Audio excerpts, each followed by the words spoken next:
Welcome back, my dear students, to the fifth module.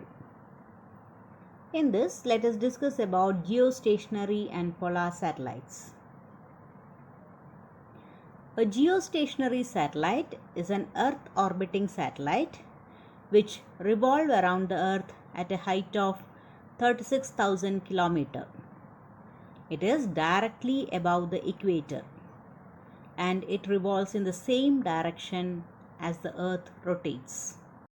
These satellites move around the Earth at the same speed as the Earth moves around its axis. Hence, this satellite seems to be stationary. Comparing geostationary and polar satellites, geostationary satellites stay above the same place on the Earth. The speed of orbit matches the Earth's rotation. It is used for communication, satellite TV, weather forecasting, intelligence, and GPS. Polar satellites are low orbit satellites around the Earth passing over the north and south poles.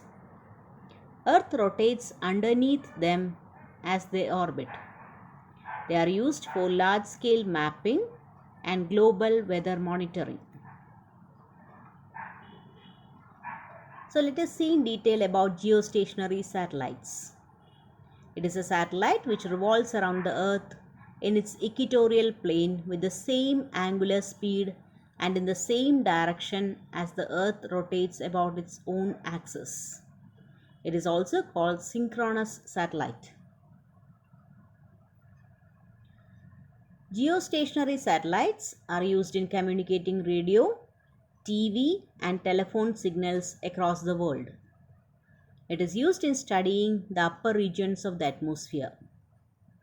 It is used in forecasting weather and in studying meteorites. It is also used in studying solar radiation and cosmic rays. It is also used in GPS, that is Global Positioning System. A polar satellite is a satellite that revolves in a planar orbit around the Earth.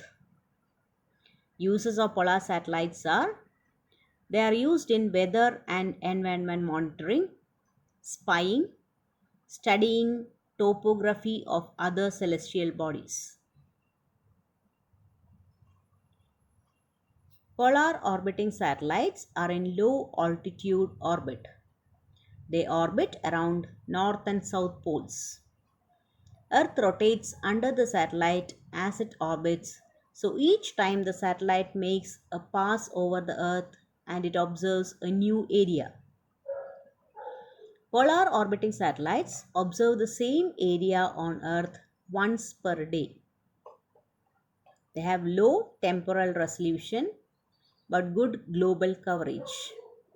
They are used for a variety of applications including air quality, land cover, water quality, and vegetation studies. Now let us calculate the time period of a satellite. It is the time taken by a satellite to complete one revolution around the Earth. It is represented by capital T. Capital T is equivalent to circumference of the orbit divided by orbital velocity. So T is equivalent to 2 pi into r plus h divided by square root of gm divided by r plus h. Hence T is equivalent to 2 pi into square root of r plus h whole square divided by gm. It is capital M. If the Earth is a sphere of density rho, then the mass of Earth would be volume into density, which is 4 by 3 pi r cube into rho. Substituting for capital M, we get time period T is equivalent to 2 pi into square root of r plus h whole cube divided by g into 4 by 3 pi r cube rho.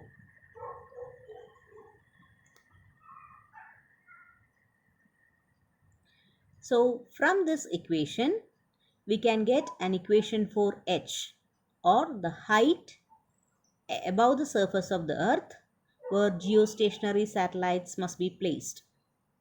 Since for a geostationary satellite, time period T must be equivalent to 24 hours, we get, by substituting radius of the earth as 6400 km, acceleration due to gravity as 9.8 meter per second square, h is equivalent to approximately 36,000 km. Hope you have got an idea about geostationary and polar satellites. Thank you, dear students.